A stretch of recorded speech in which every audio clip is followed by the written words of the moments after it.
Got me today that the consensus process is not as fair as the majority because it can be blocked, it can be controlled, subverted by one person causing dissent.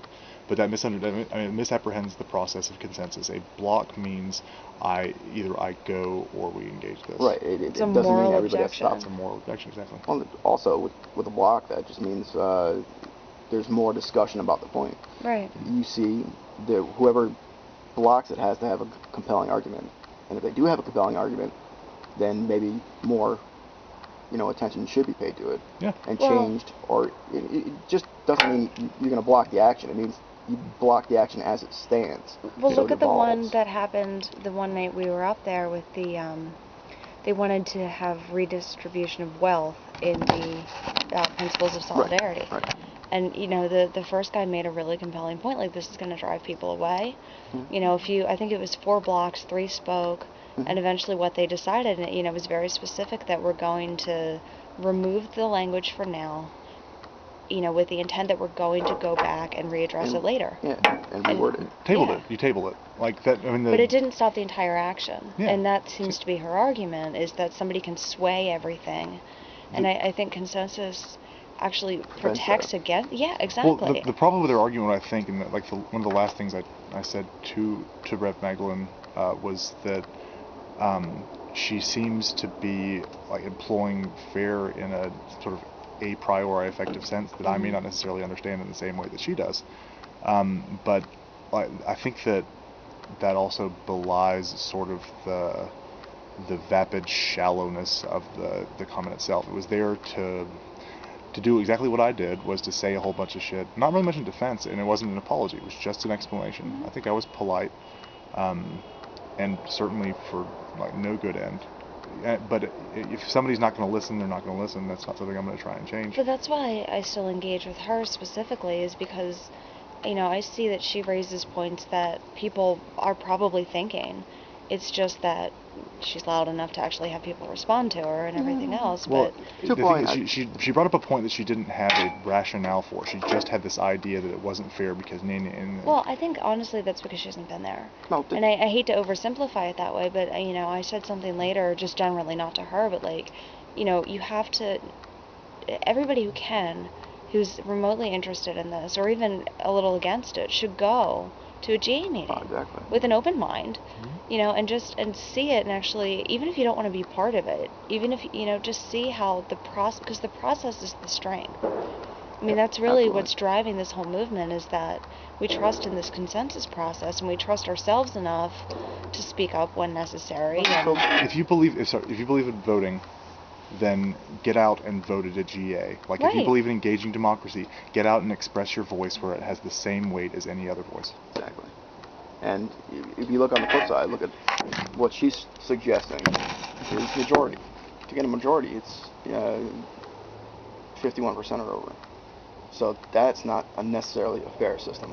Even 2/3 isn't Yeah, fair. even 2/3. The thing with consensus is that your concerns will be addressed. And those are voting. Right.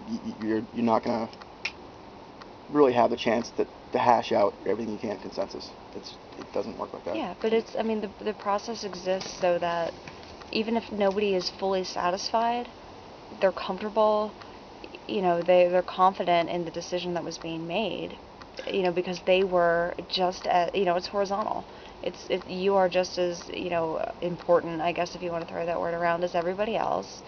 And you don't have to worry so much about compound resolutions either. Like, it's not Right. like this is here, and because this is part of the systemic action of Occupy Wall Street or the General Assembly, the way that it operates, especially with outreach, that you can't get rid of that. Like, repealing is not a recall or impeachment process. It's changing our mind and using a different function. And there's not a whole layer of red tape or functionary engagement. well, and change is positive. Yeah. It's not a punishment. It's not removing anyone or anything.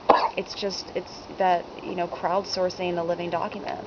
And the best way that we've seen that it can reflect the popular need and the popular intention and the popular good, because a crowdsourced, impact-driven, gauge for consensus, which that's what in people's mind, the 5,000 people is. It's not making sure every single person agrees.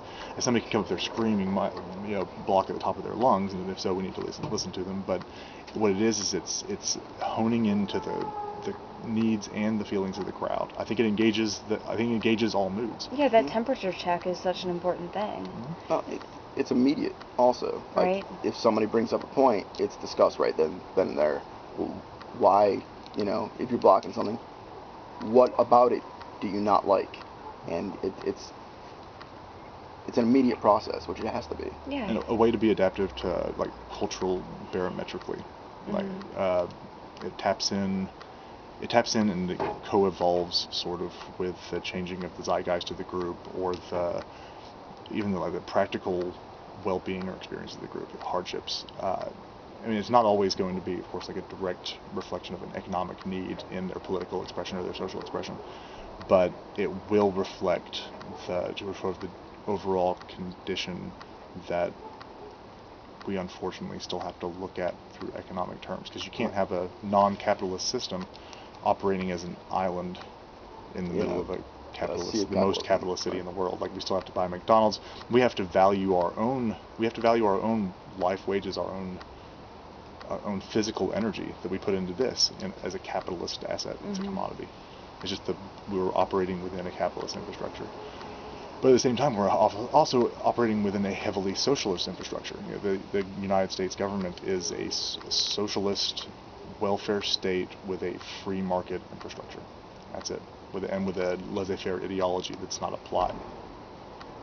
That was kind of abstract from Occupy Wall Street, but I did watch this Total Tool talk about class war the other morning. Oh so my God. I can be I heard about that. The guy on CNN. Oh, this can be really loud. Stop for a second.